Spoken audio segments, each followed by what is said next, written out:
Alright, how to pull the PTO shaft out of your large frame 4-digit tractor.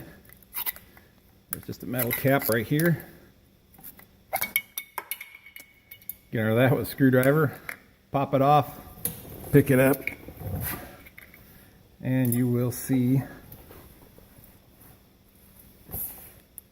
inside a snap ring. So we get our needle nose pliers, squeeze it down, pull it out just like that. We take a piece, I use a piece of all thread, long bowl to work, but it's 1/2 inch coarse threaded. Threads right into that plug there. Pull that out. Take that off your all thread. And in there, see kind of where the oils build up behind it, but there is a O-ring and a groove just behind the snap ring groove. So I'm going to take my pick and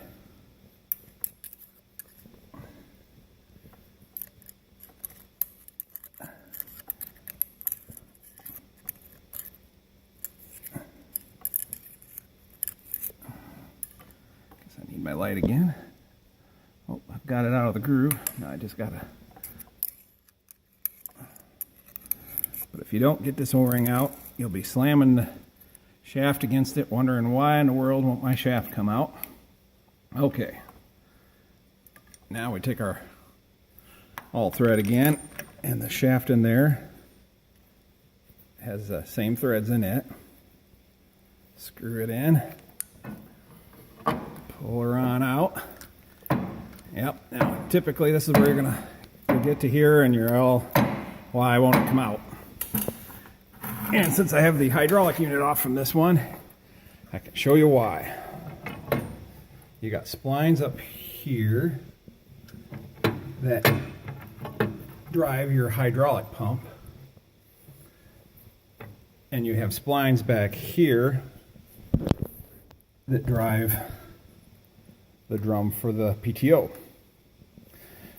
So when these back splines here come back to here, they engage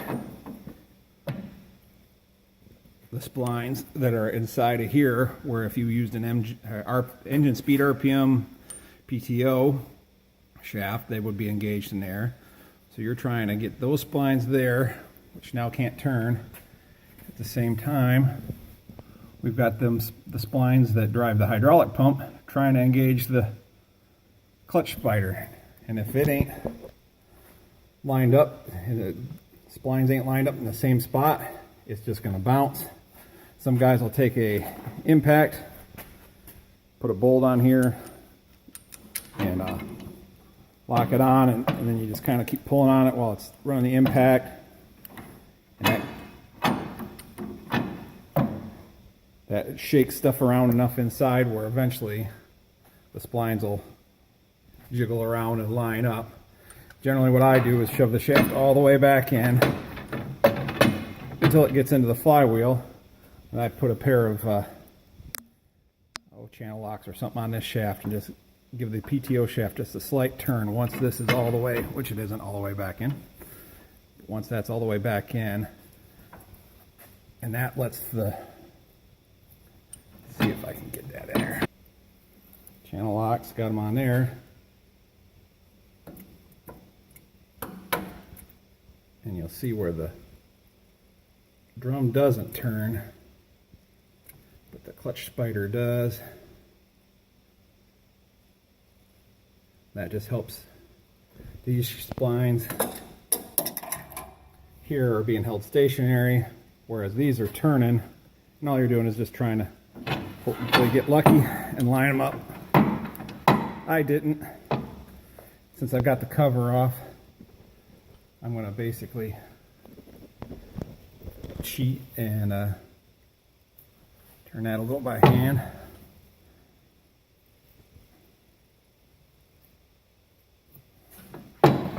And look, slides on out. But that is why your shaft does not want to come out sometimes.